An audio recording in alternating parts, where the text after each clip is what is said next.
Alrighty, so welcome back to chapter 72 of Tears on a Withered Flower.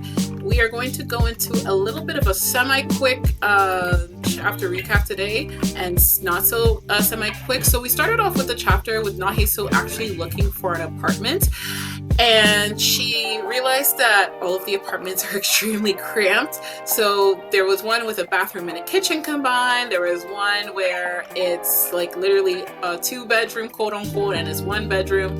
And she thought to herself that like if Taeha were to be in this apartment, he would not be able to be comfortable here. So then the conversation of children came up. Actually, the first and foremost, the conversation of whether or not she had a husband came up. So we know that ever since chapter 33, she did declare that she was single ever since of everything that happened with Kang Min Chol. And now, what is it called? Now, she now declared that she had a husband, but we know that the person that she's referring to is Taeha. So she did call Taeha her husband. So there was an what is it called? A translation note from Nana. Both husband Namgyeon and man Namja start with the same part of the Korean Nam. And she kind of tried to not complicate the situation, and then the conversation about kids came up. So we don't really know how Naheso really feels about kids at this point in time because we never got full context of the miscarriage. But she did state that she's not planning on having kids. And this also leads to a part that a lot of people have been theorizing, is that Naheso doesn't actually believe she can have children anymore at this point. Every time her and Taeha get into a frisky game of Twister, she doesn't want any protection at all because she actually doesn't really think that she'll ever be able to conceive again. And you kind of can tell by all of their encounters because she doesn't think she'll be able to have kids. Then we go straight into the Byeon family, or the Taeha song side of things, where the bodyguard isn't communicating with her to Secretary Ha about the fact that Tahi is not going to be here. And then Secretary Ha walks into Taeha's office, and Lee Jae is standing out guard, protecting him with that mischievous smile on his face. And he's actually being very serious with something, and Secretary Ha was very curious about it. And it turns out that the teddy bear has made, well, his teddy bear, the teddy bear that he's going to give to Naheso, has made their second appearance. So we see that he's actually sewing up the teddy bear in this panel. So he's actually trying to finish it, and then he ends up playing with the strings and everything. And yeah, he's having a fun time with that, and she's absolutely confused. So then we go straight to Tahi. I actually had a bit of a jump scare with this panel, and he's saying to himself, I told her that she was able to lick, and then she ended up leaving marks. So then we get to the really nitty-gritty part of this chapter, where the bodyguard from last chapter, who was talking to Do Hae-ji, actually spilled the beans. We finally have confirmation that Do Hae-ji actually spilled the beans about everything. So he knows she's an auntie. She's 10 years older, and she's divorced as well. And he starts laughing, saying that, oh my gosh, did I actually hit him so hard that his tastes were messed up?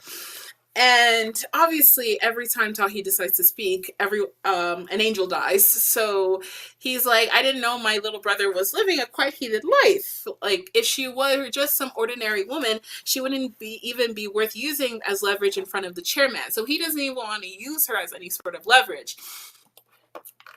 And he just assumes that Taeha's probably just toying with her anyways.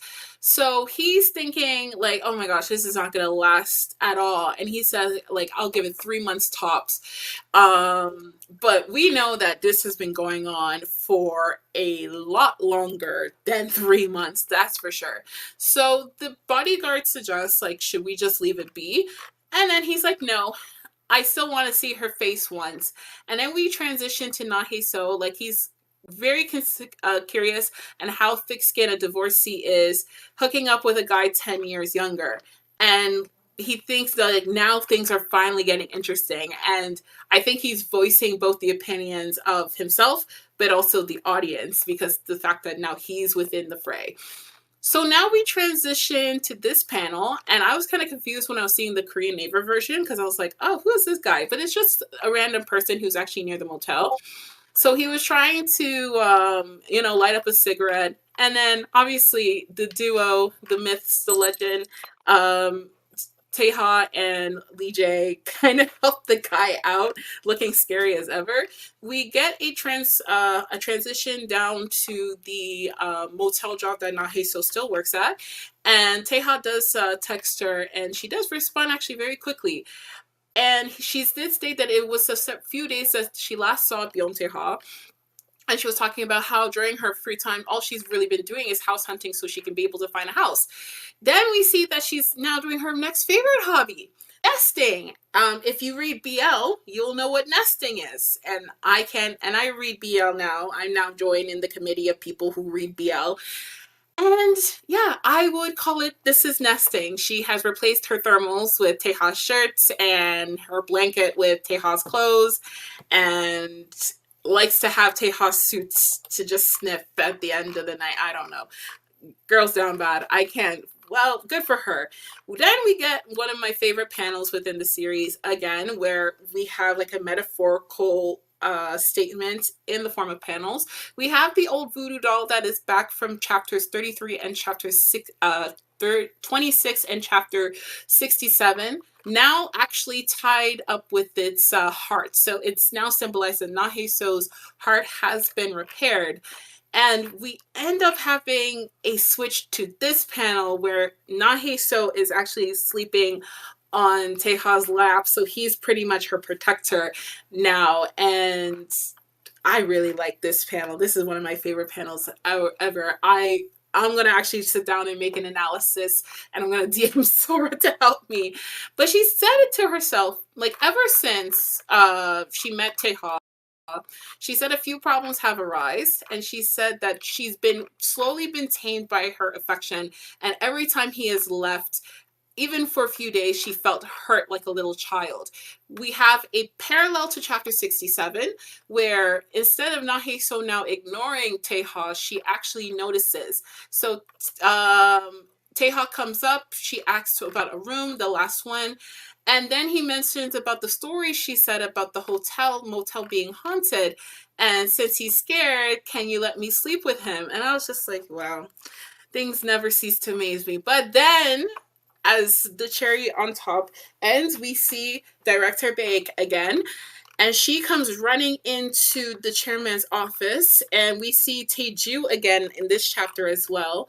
And Director Baek confronts him, and Taeju looks at her, immediately walks away, and she demands him to stop. He stops. She says to turn around and for him to fulfill his duties as her husband.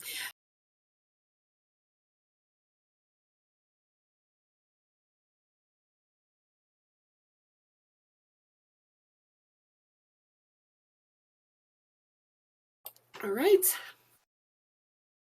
If we get Taeju smut, we're going to have to. We don't actually have a plan for that.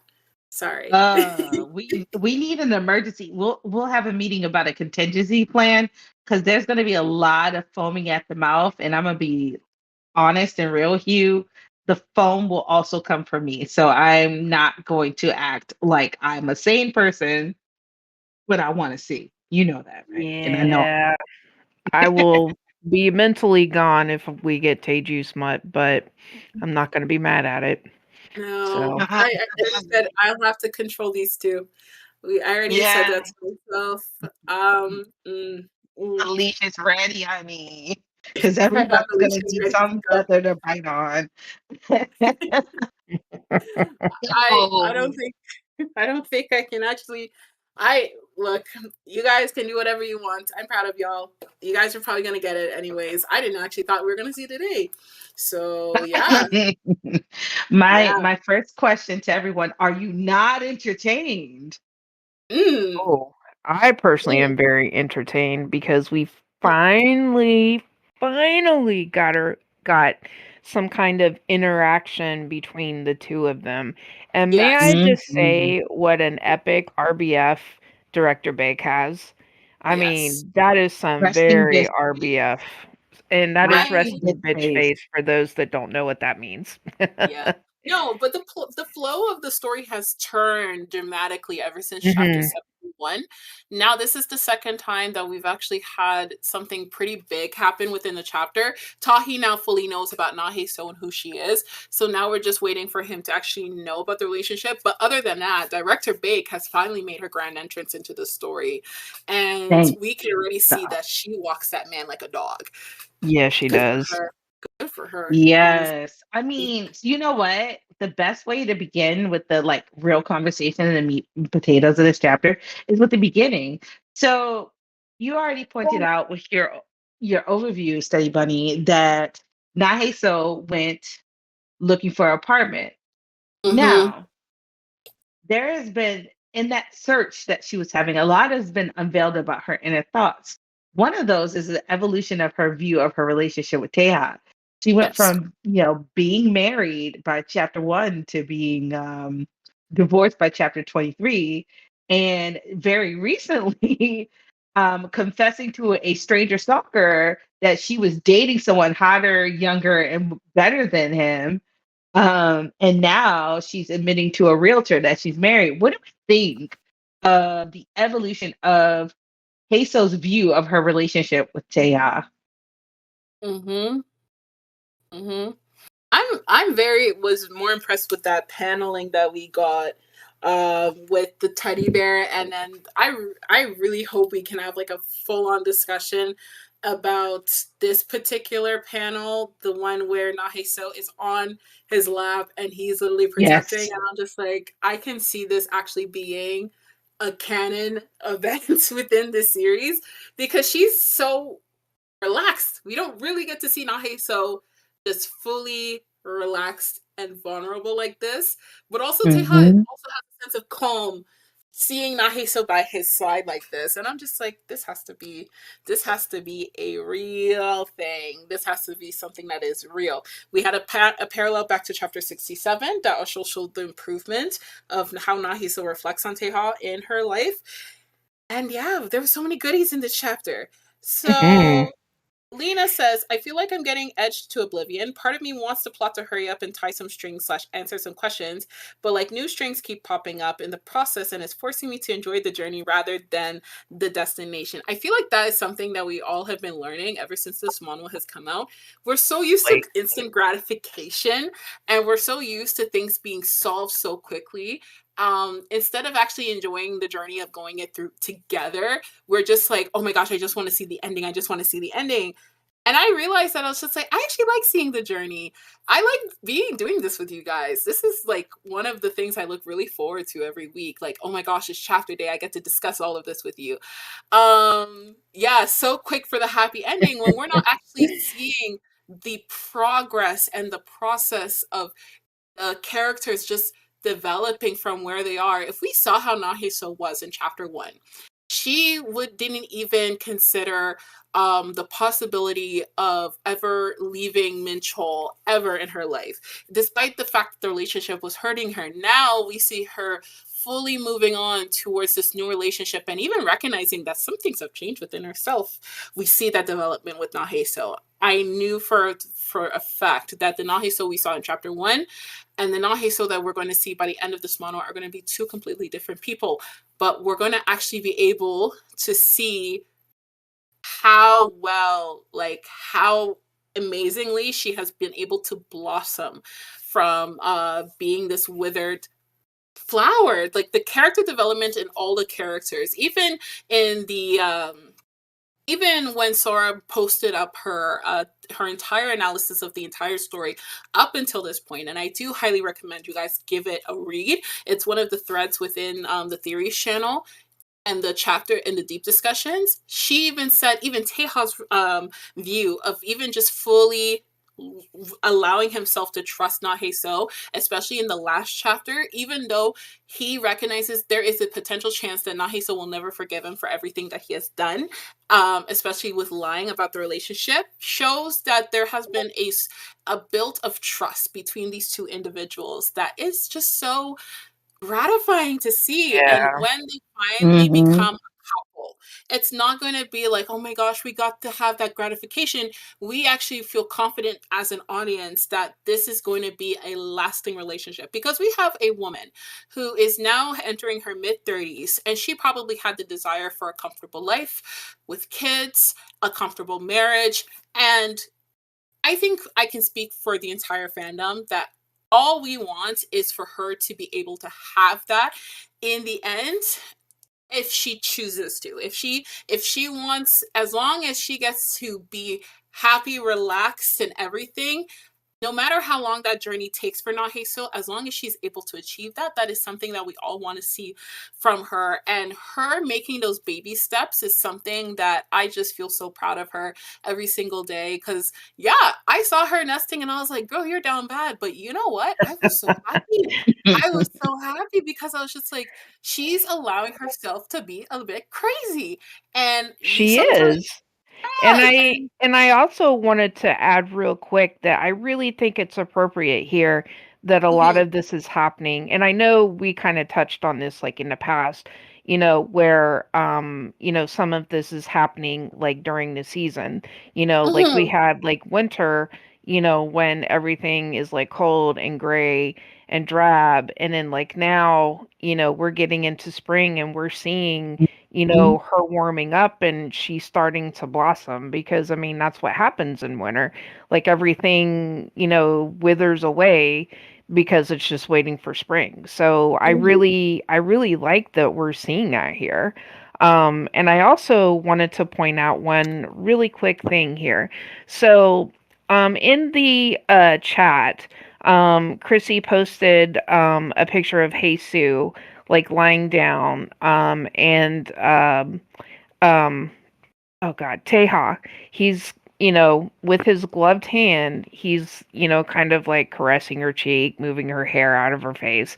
So I really like this panel because I feel like, one, we have a sleeping Heisu, and then we have Teha with his gloved hand, obviously being protective and very tender. He has a very tender outlook on her. And I feel like he's wearing those gloves because he knows he's going to have to do things to protect her.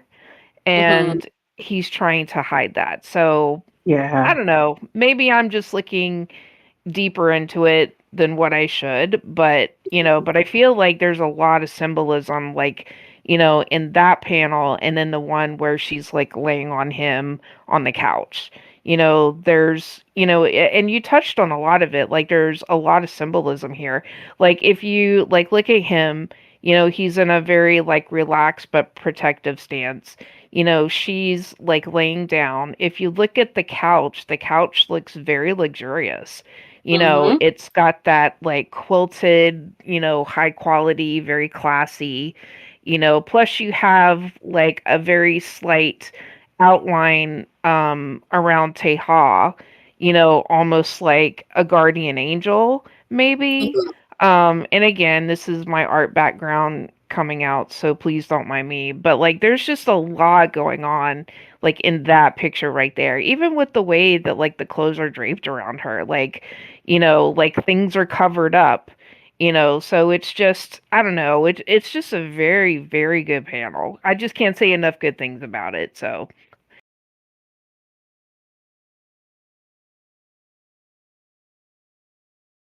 I want to give it a little bit of a time to give some attention to Kishu Six's comment Hmm. that she posted on Reddit about the whole thing when it comes to this, because I feel like if you're very interested in the Biome family like I am, the whole marriage between uh, the chairman, Director Bake, and Teja's mom is something that has been like we've been salivating for the last few months. Anyways, she said, going back to chapter 52, After the chairman visits the apartment, Taeha knows that everything has been moved and sees that Lee Jae has been punched. He may have already figured out that his father was the cause. Lee Jae is very adept and capable at fighting, so the only person who would be able to get a clean punch-in on Lee Jae is the chairman.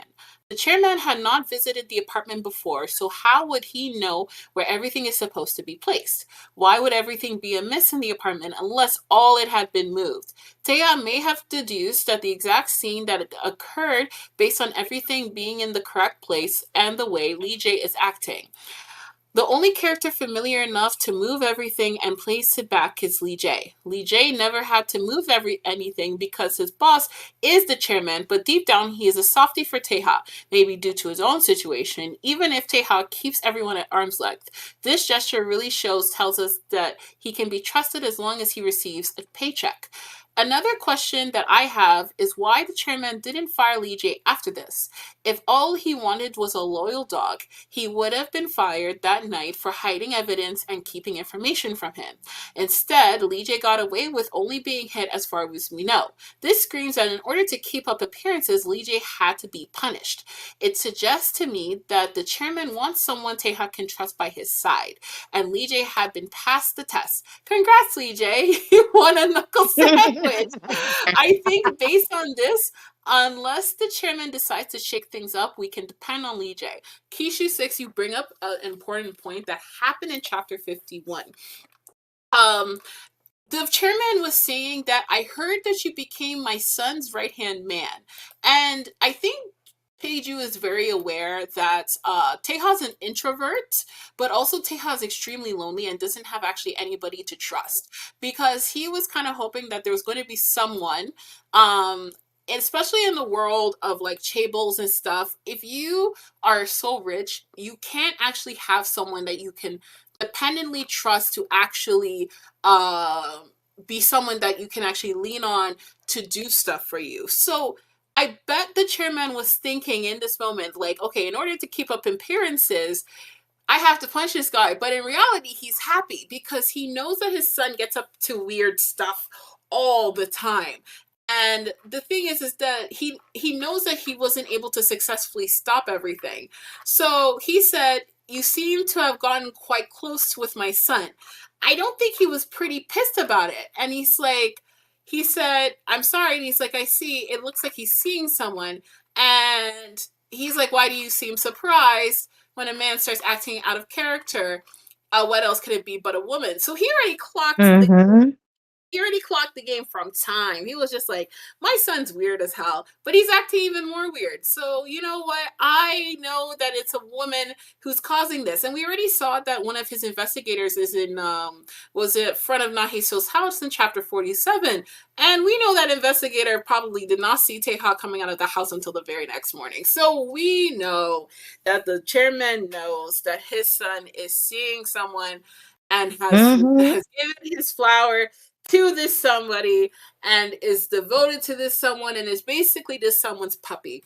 Nahiso walking like a dog. But as I will continue on with my comments, I think the chairman is very aware that in order for Taeha to solidify being the next chairman, he needs, because he did not have someone he could trust. But this also connects to the cover for chapter 51. The cover for chapter 51 was with him and his right-hand man that he had at the beginning before probably everything that happened with his mistress and his wife. I'm going to actually, yes, with him. So he had a right-hand man as well. So he probably knows that the best way and the only way for Taeha to be solidified in the chairman position, I know. Google at the man as you wish. We probably going to get a smut next chapter.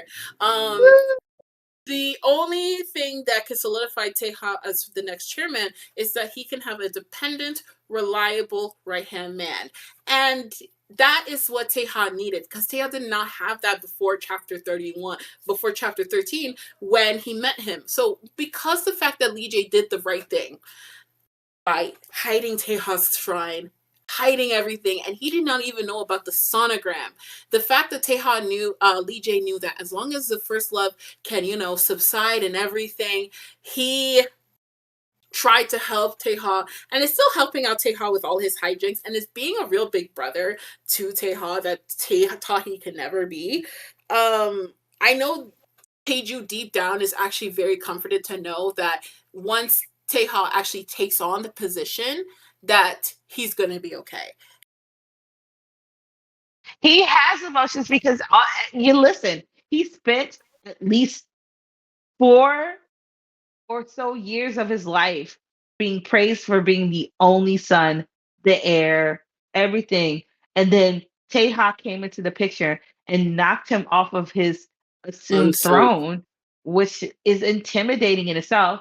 Then his brother, who's been beaten up, started beating him up at some point. He's like, that man's an animal. But then he got sent to the States, came back, and his brother's taller than him. And everyone thinks well, he's he hot. should have hit him off. I don't like. Okay, I know, but I'm you like, know, background. everything this man is upset about, he caused it onto himself. Did anyone tell him to beat this man backwards? Did anyone tell him to beat up a kid? Almost to the Nope. point that kid has emotional disorders? No, nobody told him. And why is he No one. upset? And why is he so upset and like upset about this brother's existence? If he worked hard and did not wake up at the crack of dawn at 4 p.m., he would have actually had the chairman position secured. But we've seen this boy is not smart. And we're also seeing that he likes to be a living dildo. So I don't even know why he's complaining about having the things. If he was smart, he would be like, my brother is actually really connected to this person. Let me still investigate because I'm very desperate. But he decided to go and snitch to his mama. And even if he didn't snitch to his mama. Mama probably already knows. Because daddy knows. And she knows what daddy knows. And daddy knows a lot. So, like, it goes back to like a conversation that I had the previous day about choices. He had everything lined up for himself to have the spot that he thinks that he deserved, but rather than proving that he deserves it, he decided to take the alternate route that's got him, tossed out of Korea into the United States. These are things that like is within his control. There's a lot that's not in the control of people, and we've seen a similar story for somebody who will not be named right now because we're having a good time. But even in the worst circumstances, we as human beings have been granted the level of choice, and you can choose what is in your power to choose. But if you choose the wrong path, then there are consequences for your actions. And Taehi will not accept that. He actually needs to work to earn the title that he thinks he's entitled to. So everything that is going to happen to Taehi is going to be the consequences of his own choice rather than circumstance, because he's creating his own horrible path that he does not have to do because no one's forcing him to do it. And that's what I have to say about Taehi. Another thing, and it's real petty, notice that in the shower scene with Taehi, there wasn't much blur. That says a lot about him as well. And I'm gonna stop talking now. It's okay. Oh man. Well, we are getting near the wrap up. So, do we have any final thoughts? Anything I know that we have one last point about Taeju and Director Bake, but I just realized we discussed about that. So,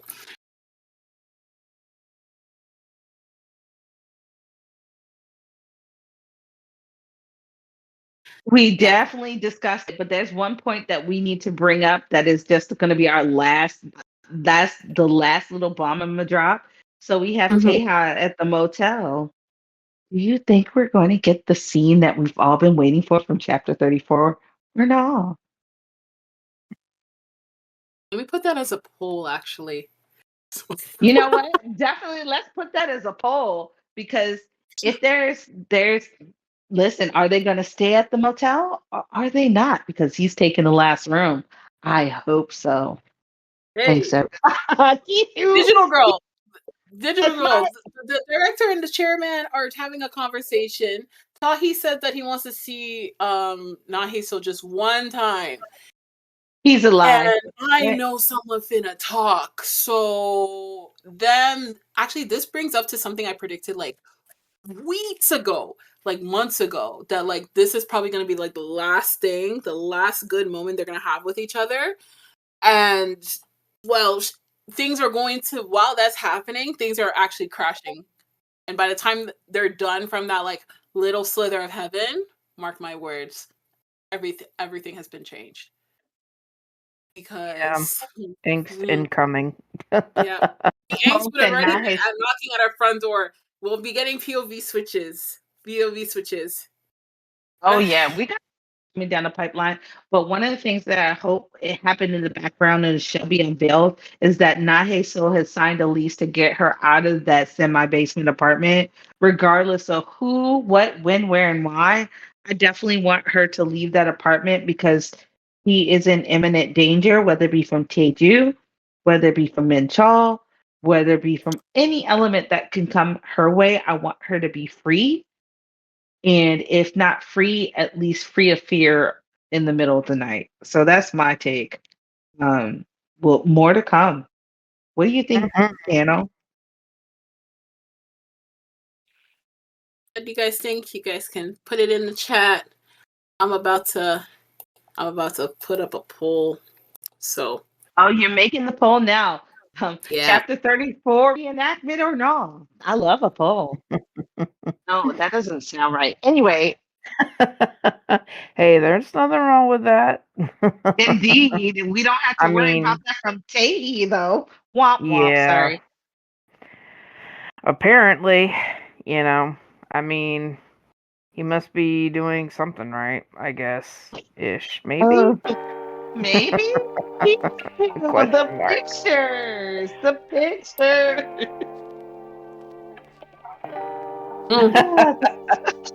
I love how Milky Babe just puts the, somebody in a T-Rex costume spinning around on a stripper pole. That has totally made my night. Thank you for that. That was the gift I did not know I needed, and I'm so glad that I got it. So thank you. Honestly. All right. Well, I guess that is going to wrap it up for now. So I'm sure, most everybody will probably be going down to the boardroom.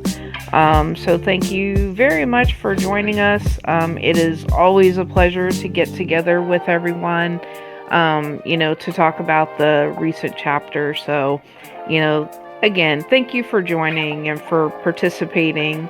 And yeah, we will be here same bat time, same bat channel. We will also make the recording available this weekend. So just check for the pings. And yeah, that's it. Yay! Thanks for Thank you, everybody. All right. Well, good night, everybody. Good night. The discussion will continue back into the boardroom, and it has been linked into the chat. So if you just got in, don't worry, we're still gonna have a bit of a conversation. All right, see you guys there. Hi, Craig. It's time for you to go. Bye, Craig.